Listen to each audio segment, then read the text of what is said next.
Now, when we're thinking about looking cheap, do we actually care? Does it matter if we're looking cheap? And some of you may say, no, I don't care. I will wear what I like. I don't care. But it's worth actually knowing and being aware, and then you can make your decision as to whether you care or not. And I think in circumstances, sometimes we don't care. In other circumstances, we want to care. Now, one of the things I've noticed recently is that we're buying quite a lot of recycled knitwear, which is good. It's good for the environment. It's recycled. But what I found is that knitwear is kind of going a bit bubbly, and goes under the arms, and where you get friction in your knitwear, and as you're walking around, you're creating friction. So it's around here, the arms and down the sides. It doesn't even need to be washed. It could be 1 or 2 wears, and you're getting that. Very easy then for that to look like it's 5 years old, yet you've worn it twice because you've only just bought it. But it's so simple to solve. All you need is one of these. And these are rechargeable. You can sit on your sofa watching TV, and it's actually quite relaxing just to run it over and down that problem area and get rid of all of those bubbles. Excessive bling. Think about Mr. T. Does he put in all of that layering of big, bold, golden coloured jewellery to make him look expensive? No, quite the opposite. But the contradiction here is that at the moment, we're seeing a trend towards layering of jewellery, and we're seeing a trend towards statement jewellery. So it's a case of balancing the trends with then being overdone and looking gaudy. So on the runways, we are seeing the sort of Mr. T look, but the runways exaggerate. So when we're thinking about layering, it may be that you're just going to put on one statement necklace and layer it then with something a bit more delicate. Or you might do what I've done today, which is just layering. I've got a little one here, and then this is a layer as well. Layer lots of delicate strands. Excessive bling, pinch of salt, adapt it to the trends and your size and your frame. If you're tiny, a petite frame, you might look a bit silly in big, bold jewellery. Larger frames look fantastic in big, bold jewellery. And talking about trends, it may be that actually if we are becoming overly trendy, putting several trends together and overdoing it, that could make us look cheap, especially once those trends are out of date, because something overly trendy will go out of date. So it's better to adapt those trends, and I've got a video on 2024 trends that are wearable. Adapt the trends so as they're going to have longevity. So by that I mean, yes, you can adopt the trending colours, because actually once they're no longer on trend, they're actually not going to be out of trend. If it's colour that suits you, it's always going to look good on you. You might want to adapt, the jewellery, as I was talking about earlier on, and to combine that with an on-trend colour. It could be the shape of trousers, or the shape of skirts, or the length of skirts. It could be the midi skirt without the slit up the front. That would be very cheap looking, that slit up the front, really, believe me. Combining subtle elements of the trends. And I think the key here is, if you think you can wear it again still in 5 years' time, it's not too on trend. Poorly fitting clothes, and that can cheapen you. It could be that you spent a lot of money on the clothes, but if they don't fit you very well, it's going to look cheap. On the other hand, you could have bought something really, really cheap. It fits you beautifully, and it's going to make you look chic and expensive. Something I noticed recently on a TV programme, I was watching Succession, and noticed this lady who is not one of the offspring who's going to inherit the money. She's not naturally wealthy.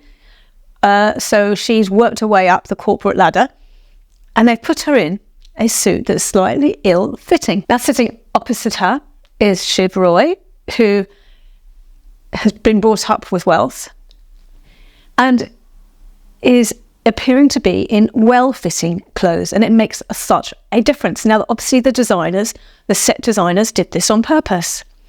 But notice also, not only is Shiv in clothes that look well-fitting, but they're dark. Now, both characters are in a turtleneck jumper and a jacket, and yet one looks cheap and one doesn't. Ill-fitting, also light colours. Now, the light colours shows it's ill-fitting, which is another trick they probably used to actually demonstrate the cheapness of the corporate lady's outfit compared to the inherited sort of wealth outfit. Now, talking about badly fitting as well, make sure that if you are wearing something like joggers that have been around for ages, they're not now baggy around the knees and baggy around the rear.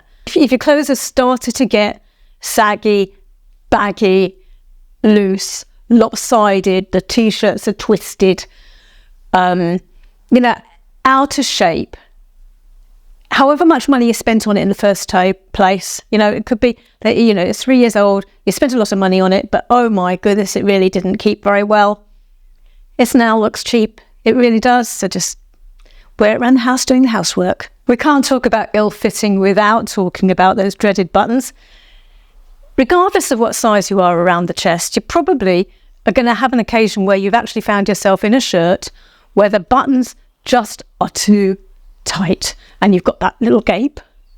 Now, some shirts are really well made and they've got sort of a modesty cover over the buttons that hides that gaping. Lily Silk, for example. And so I've got quite a few shirts from them, which does avoid that type of issue. But when you're going into a shop, and do try on the shirts and see if you are going to have that gaping, because that is really going to cheapen you. So then the skin, too much skin, unless you're actually at the beach in your swimming costume or bikini, too much skin is going to look cheap. And actually I did see somebody recently who I'm not going to give a photo, it wouldn't be fair.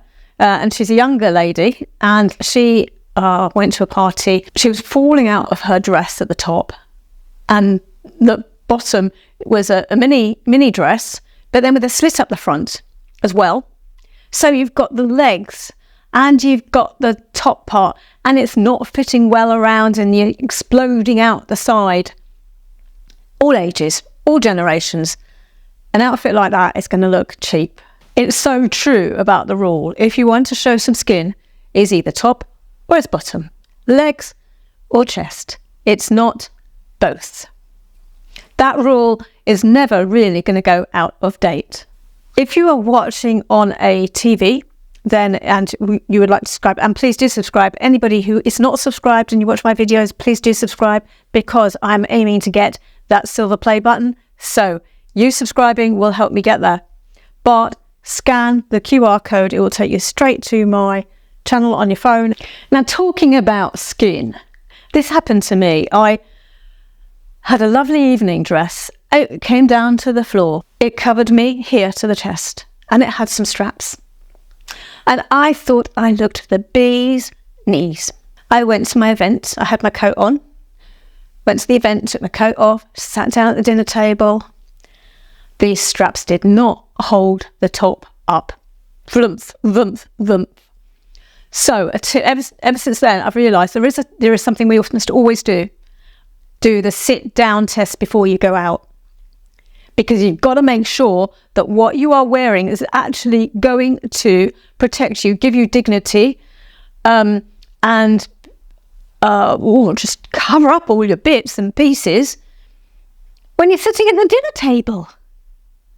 And that means making sure the dress isn't riding up, making sure that the slits aren't too revealing once you're sitting down, making sure the top's not going to flop open. Beware animals, beware animal print. And by that, I mean animals on things. Actually, I do love some animals on things. I've got a jacket with them. Yeah, I'm going to show you. So this works. Now, but there are some elements here. Although this was an expensive jacket, look at the sheen on it and the colouring and so on. And it's got sort of little cheetah heads on it, which works. What makes it actually look cheap, and I really shouldn't tell myself, otherwise I'd be put off wearing it, is the alignment here on the seams. So that's a bit of a shame that wasn't perfected down there, which is a shame because it's a good brand. Well, it's Scotch and Soda. I think that's a good brand, really. But it's not aligned at the back either. Will that stop me wearing it? No, because I love the colour and I love the fact it's got cheetahs on. But cheetahs like this, animals like this, is small enough in the design to be quite classy. And I just hope no one sits there looking and saying, oh, well, the seams aren't lined up. But at least I'm aware and I'm making that decision. Like you might say, well, I don't care. I don't care. Now here's an example of an animal print mistake. Look at this jumper. These were very fashionable on trend, weren't they? About, what was it, 5 years ago, 6 years ago? But look at the bobbling on it. The print is big for a jumper. It's quite aging. Leopard print, animal print, like this in large quantities. Yeah, on a jumper, looks tacky. It looks cheap. On a blouse, yes, love it on a blouse. Love it on shoes. Love it on a belt. Love it on a skirt. It doesn't feel natural to have animal print on a jumper. A jumper needs to be a bit more subtle than that. Which leads me on to, yes, knitwear. Knitwear needs to be not tacky. Knitwear, I believe, needs to be classy and chic and not an item that is particularly going to date because it's got tacky emblems on it or got tacky designs like that leopard print. So one like this, for instance, I got this about 3 or 4 years ago from Marks and Spencer's, and it's just not going to date. It's a solid colour. It's actually a material that doesn't bobble as well. It's not that recycled material, woolen knit material. Probably bad for the environment from that point of view, but it's not bobbling. Now, the ways to wear a cardigan so as it's not looking cheap, I think they look better done up. And also make sure, well, if you try those hacks on doing up the cardigan up underneath, you know, and unaligning the buttons and then doing a little tuck up and so on, you got to get it right. Otherwise, it's going to be so wrong. And I can't do it. I have tried and tried and tried and tried, and there's no way. Do I look good in this? No. So what do? Do it up all the way down. And then I will just do a little jig of pushing up the front, pulling it around down the sides. So I've got a natural curve at the front. And that does me. That's how I do my cardigan hack. But you notice by doing it up, it's just a little bit classy, and a little camisole underneath here, which is your sort of modesty thing and just shows a little bit there. A smart way, expensive looking, or let's say not cheap looking way of wearing your cardigan. I do have a website. I'll keep up to date with items. So whenever you're watching this video, click on the website here, my scan this, you will go and see what's currently in the shops that you can shop. And then of course, still on the gaping, showing your body type of front, it's the underwear. Because if you are in trousers that are showing your knickers, pants seam, that looks cheap. Particularly white jeans. I love white jeans, but they can look really cheap if you're actually showing your rear and showing your underwear line. So I'll link down below. I found some beautiful ones, some wonderful ones I've got from last year from Marks and Spencer's. So Australia, Canada, US and UK, if they're still available now, they might not. Might be they'll come back in stock in the summer, but if they are, I will link them down for you because they actually cut the seam off, not where, not on your rear, but actually where you've got a natural body seam, sort of just under your bum. So perfect. Same goes with bras, and I personally have difficulty with this in that my bras generally show through my clothes.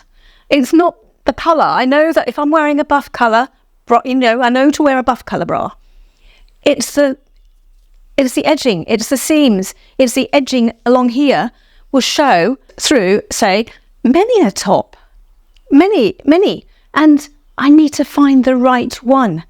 So if I hunt around, I will link some down below that you and I can both shop because I really want to get rid of that look because that's also very cheap looking.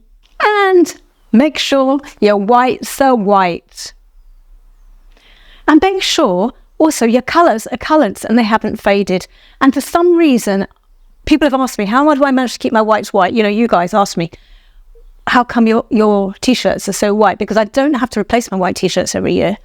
And I hadn't really thought about the fact that my whites are more white and my colours are navy is still a navy and reds are still red and they haven't faded and so on. But what I use in the washing machine is Ariel colour. And that's all I will use in the washing machine. And it seems to maintain not only the colours, but it seems to maintain my whites as white. So there you go. If in your country you can get Ariel colour, that's it. That's what I use in the machine. Now that's a run through of some ways that my clothes are making me look cheap at the moment. But if you want some more that I've thought of in the past, check out this video here.